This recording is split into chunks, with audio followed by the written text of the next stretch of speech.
শুভ সকাল বন্ধুরা, আপনারা কেমন আছেন? আশা করি আপনারা ভালোই আছেন আর আমিও ভালো আছি। কাজলের দিনরাত্রি আরও একটি নতুন ব্লগে সকলকে স্বাগত জানিয়ে আজকের ব্লগটা শুরু করছি।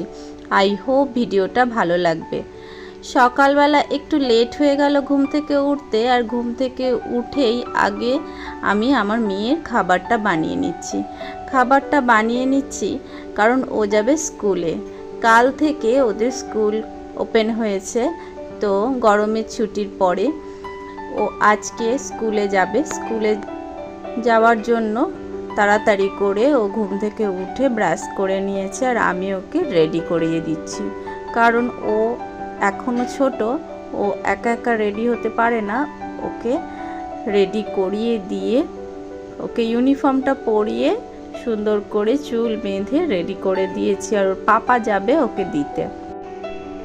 ও বেরিয়ে যাওয়ার পরে তারপরে আমি সংসারের কাজে হাত লাগাবো।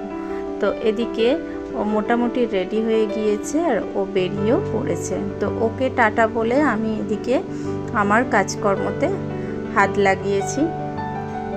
ওর বড় মাকে টাটা বলে দিচ্ছে, আর এদিকে আমার ছোট এখনও ঘুমোচ্ছে, সেই জন্য আমি তাড়াতাড়ি করে সংসারের কাজে হাত লাগিয়ে নিয়েছি। ঘরের কাজ রাতে যেহেতু সেরে রাখি, সেই জন্য ঘরেতে আর সেরকম কোনো কাজ থাকে না, আর থাকে বাইরের কাজগুলো। ঘরেতে বাসি ঘরটা ঝাঁট দিয়ে একটু মুছে নিলেই হবে। তো সেই জন্য আমি একটু আমার মেয়েকে আদর করে নিলাম। ওকে বলছি উঠতে, ও তো এতটাই ঘুমাচ্ছে যে ও আমার কথা কানেই যাচ্ছে না। সেই জন্য ওকে একটু আদর করে নিলাম, নিয়ে ঘরটা ঝাঁট দিয়ে নেব আর ঘরটাকে মুছে নেব। ঘরটাকে মুছে নিয়ে যাব বাইরের কাজগুলো করতে, কারণ কয়েকদিন যাবৎ বৃষ্টি হয়েছে, আর বাইরের যে দেওয়ালটা রয়েছে ওটাতে প্রচণ্ড কাদা ছিটিয়ে পড়েছে। তো রাস্তাটা ঝাঁট দেওয়ার জন্য কাদাটা পুরো বাইরের দেওয়ালে ছিটিয়েছে। সেই জন্য ভাবছি আজকে পুরো দেওয়ালটা পরিষ্কার করে মুছে নেব। আর দেওয়ালটা পরিষ্কার করে মুছে নেওয়ার পরে দেওয়ালটাকে সুন্দর দেখতে লাগবে, সেই জন্য আর পরিষ্কারও হয়ে যাবে। আর অনেক দিন পর পর করলে তাহলে শ্যাওলা হয়ে যাওয়ার ভয় থাকে, সেই জন্য আমি চেষ্টা করি বৃষ্টি যেদিন হয় তার পরের দিনই চেষ্টা করি যে বাইরেটার ওই দেয়ালটা মুছে নেওয়ার। তো আজকে বেশ শুকনো শুকনো আছে, সেই জন্য আমি এই বাইরের দেয়ালটাকে মুছে নিলাম। তো এই দেয়ালটাকে মুছে পিছনের যে দেয়ালটা আছে ওটাকেও সুন্দর করে মুছে নিলাম। তাতে পুরো দেয়ালটা চকচকে পরিষ্কার হয়ে যাবে আর দেখতেও অনেকটা সুন্দর লাগবে। তো সেই জন্য এদিকে আমার পুরো দেয়ালটা মোছা মোটামুটি কমপ্লিট হয়ে গিয়েছে। আর দেয়ালটা মুছে নিয়ে আমি রাস্তাটা ঝাঁটিয়ে নেব, আর ঝাঁটিয়ে একটু জলটা ছিটিয়ে নেব। কারণ দুদিন বৃষ্টি হওয়ার পরে আবার আজকে বেশ রৌদ্র প্রখর, সেই জন্য আমি রাস্তায় একটু জলটা ছিটিয়ে নেব। কারণ রাস্তার জলটা শুকিয়ে গেলেই প্রচণ্ড ধুলো উঠতে থাকে, আর ধুলো সারা ঘরে ভর্তি হয় জানালা খুললেই। তো সেই জন্য আমি রাস্তার মধ্যে জলটা ছিটিয়ে নিচ্ছি। আর জলটা ছিটিয়ে নিয়ে কলের পাড়টা ধুয়ে আর ওদিকের উঠোনের দিকটা যে ড্রেনটা আছে ওটাকেও পরিষ্কার করে নেব। তো ওটাকে প্রত্যেক দিনই প্রায় আমার বড় যা ওটাকে ধুয়ে পরিষ্কার করে দেন, তো আমি আজকে ওটাকে পরিষ্কার করে নিলাম। তো পরিষ্কার করে পুরো ড্রেনটাকে, যদি আমাদের যেহেতু বাড়ির সামনেই ড্রেনটা, তাই চেষ্টা করি সব সময় পরিষ্কার পরিচ্ছন্ন রাখতে।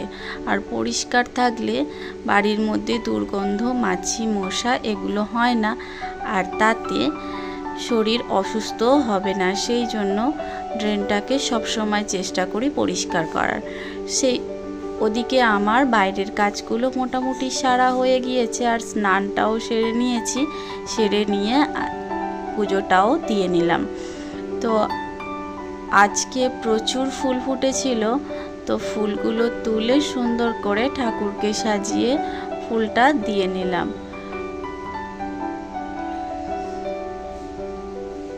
প্রত্যেকটা ফুলই আমার নিজস্ব হাতে গাছ বসানো, তো সেই জন্য বেশ ভালোও লাগে। সত্যি নিজের হাতে বসানো গাছ যদি একটাও ফুল দেয় তার মূল্য কিন্তু অনেক, ভালো লাগাটা আরও দ্বিগুণ হয়ে যায়। সেই জন্য আমার প্রত্যেকটা গাছের যে ফুল ফুটেছিল সেই ফুল দিয়েই আমি ঠাকুরকে পুজোটা দিয়ে নিলাম। আর এদিকে ভাতটাও বসিয়ে দিয়েছি।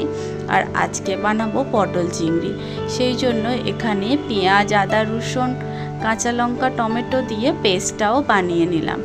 তো বানিয়ে নিয়ে এদিকে আমি কড়াইতে দিয়ে দিয়েছি চিংড়ি মাছ। চিংড়ি মাছটা দিয়ে চিংড়িটাকে ভালো করে বেছে ধুয়ে নিয়েছিলাম, ধুয়ে আর নুন হলুদ মাখিয়ে রেখেছিলাম। আর এখন সেটা হালকা করে ভেজে নেব। ভেজে নিয়ে তারপরে ওটাকে বানাবো পটল দিয়ে। তো পটল চিংড়ি খেতে বেশ ভালো লাগে। আপনাদের কার কার ভালো লাগে পটল চিংড়ি খেতে এই গরমের সময়, তো প্লিজ কমেন্ট করে জানাবেন। তবে আমার বাড়িতে চিংড়ি মাছটা প্রায় দিনই হয়, কারণ আমার 2 মেয়ে চিংড়ি মাছের বিরাট ভক্ত। সেই জন্য চিংড়ি মাছটা প্রায় দিনই আমার বাড়িতে হয়। তো আমার হাজব্যান্ডের যেহেতু ডায়াবেটিস আছে, সেই জন্য আমি চেষ্টা করি সপ্তাহে 4-5 দিন অন্তত উচ্ছে বা করলা বা তিতা কিছু জিনিস সেগুলোকে খাওয়াতে।